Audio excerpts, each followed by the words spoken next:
मेरा नाम कविता है और आज जो कहानी मैं आपको सुनाने जा रही हूँ, ये कहानी सुनकर आप पहले हंसेंगे, फिर चौंकेंगे, फिर गुस्सा आएगा और फिर आप कहेंगे, अरे ऐसे लोग सच में होते हैं। क्योंकि ये कहानी है एक ऐसी बहू की जो दिखती थी बिल्कुल सीधी सादी, सिर पर पल्लू, नजरें नीची, आवाज धीमी, होठों पर हमेशा एक मीठी मुस्कान, लेकिन अंदर से एक ऐसी दुनिया थी जिसकी किसी ने कल्पना भी नहीं की थी। तो बैठ जाइए, ध्यान से सुनिए। मैं मध्य प्रदेश के इंदौर शहर की रहने वाली एक मध्यम वर्गीय परिवार में पली बड़ी। पापा एक कपड़े की दुकान चलाते थे, माँ घर संभालती थी। हम दो बहनें थीं, मैं बड़ी। पढ़ाई लिखाई हुई और फिर शादी हुई सुरेश से। सुरेश अच्छा इंसान था, सीधा, मेहनती, घर के लिए जीने वाला। एक प्राइवेट कंपनी में अकाउंटेंट था। ज्यादा कमाई नहीं थी, लेकिन घर में प्यार था, इज्जत थी। हमारे घर में भी सास नवाबी थी, ससुर मेरे के साथ चलते और सुबह और रात में घर सोते। सुमन सुरेश से 5 साल बड़ी है, थोड़ा बोलना, थोड़ा नाचना, जो सामने भी उसे सच मानती। उसकी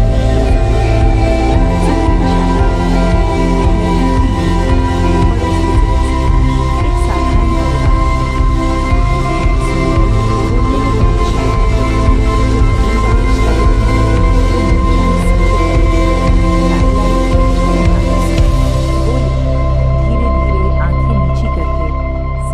देवी जी वहीं पिघल गई। गाड़ी में वापस आते हुए बोली, इतनी संस्कारी लड़की भगवान ने हमारे घर के लिए ही बनाई है। ससुर जी मुस्कुराए। सोहन तो जैसे आसमान पर था और मैंने भी कुछ नहीं कहा। सोचा अच्छी लड़की लगती है। शादी हो गई, मोनिका घर आई और पहले दिन से उसने वो किया जो शायद बहुत कम बहूएं करती हैं। सुबह 5 बजे उठती, नहा के पूजा करती, फिर रसोई में जाती, सास के लिए चाय बनाती, ससुर जी के लिए अलग नाश्ता, शुगर की व्यवस्था, उनका ख्याल रखती। शाम को सास के साथ आरती करती, व्रत रखती, तीज, करवा चौथ सब। सास तो उस पर जान छोड़ती थी। मोनिका जैसी बहू को भगवान ही देता है, इसने तो घर को स्वर्ग बना दिया। मेरी कविता भी अच्छी है, लेकिन मोनिका तो कमाल है। वो आखिरी वाली बात मुझे दिल ही चुभी, लेकिन मैंने सोचा सास है, छोटी बहू ज्यादा प्यारी होती है, कोई बात नहीं। मैंने मोनिका से दोस्ती की कोशिश की, लेकिन हमेशा वो कहती, भाभी ये करूँ, भाभी वो करूँ, लेकिन एक अजीब सी दुनिया थी जो मैं फील कर सकती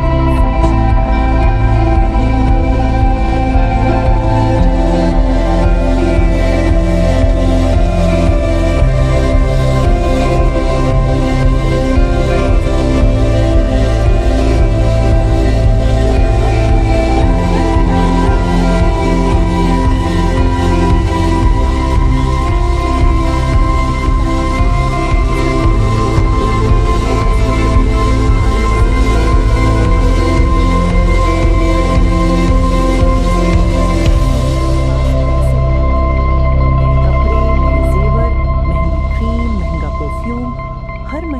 नहीं कुछ नया आता। मैंने सोचा शायद मायके से मिलते हैं, लेकिन एक दिन मैंने नोटिस किया मोनिका के मायके वाले तो खुद बहुत साधारण थे, तो इतने पैसे कहाँ से आते थे। तीसरी चीज, कभी-कभी मोनिका घर से बाहर जाती, भाभी बाजार जाना है, और घंटों बाद आती, लेकिन हाथ में कुछ नहीं होता। मैंने पूछा एक बार, बाजार गई थी तो कुछ लाई नहीं? वो बोली, भाभी जो चाहिए था नहीं मिला, और मुस्कुराकर चली गई। उस मुस्कान में कुछ था जो मुझे समझ नहीं आया, लेकिन मन में एक खटक थी। मैंने सुरेश से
हुई तो मुझे खुशी हुई। सोचा शायद अब वो बदल जाएगी।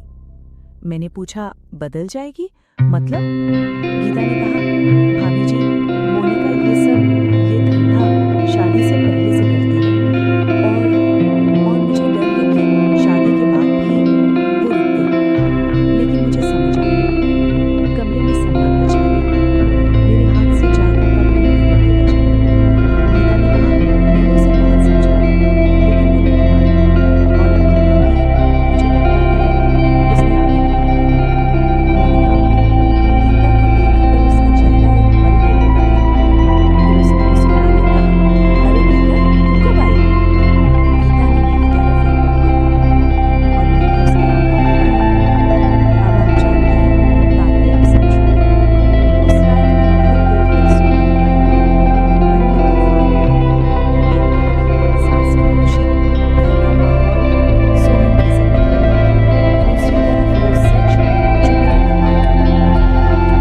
मैंने सुरेश को देखा। रूम में बैठे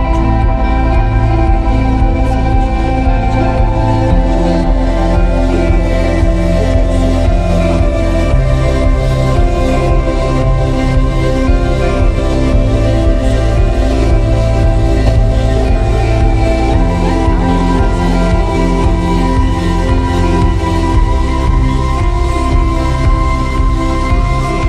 दिन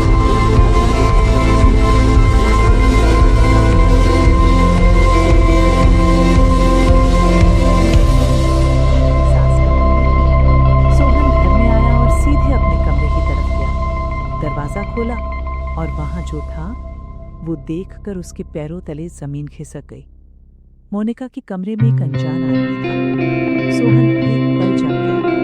फिर उसने ऐसा शोर मचाया कि पूरा घर जाग गया। मैं दौड़कर आई, सास आई, ससुर जी आए।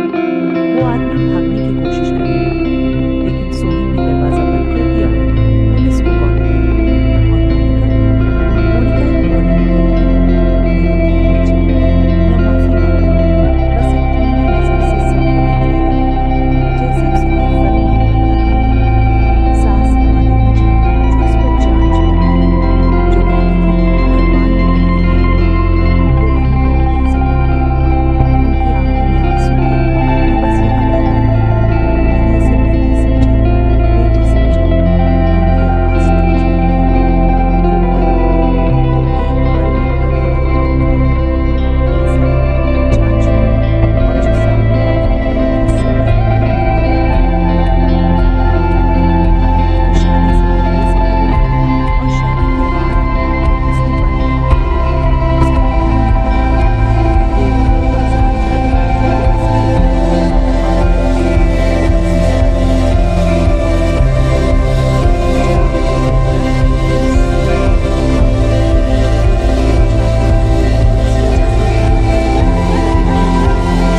किसी से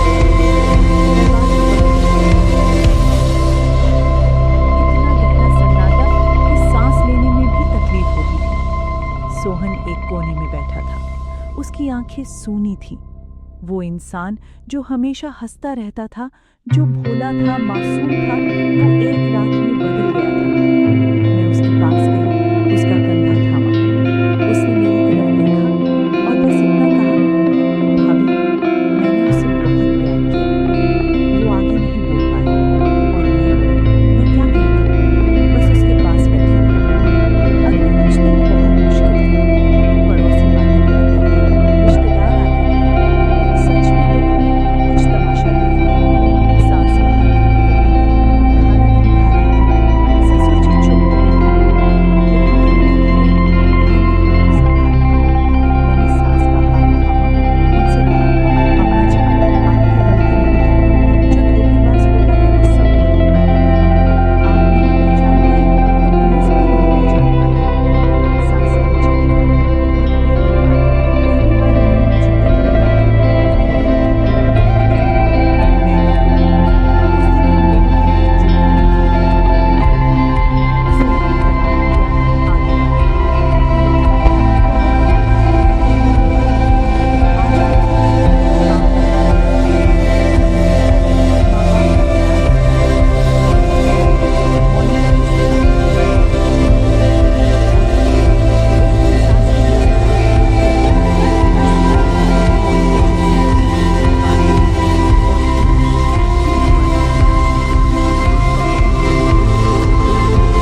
हो चाहे कम दिखे, वो टिकती है, हमेशा टिकती है।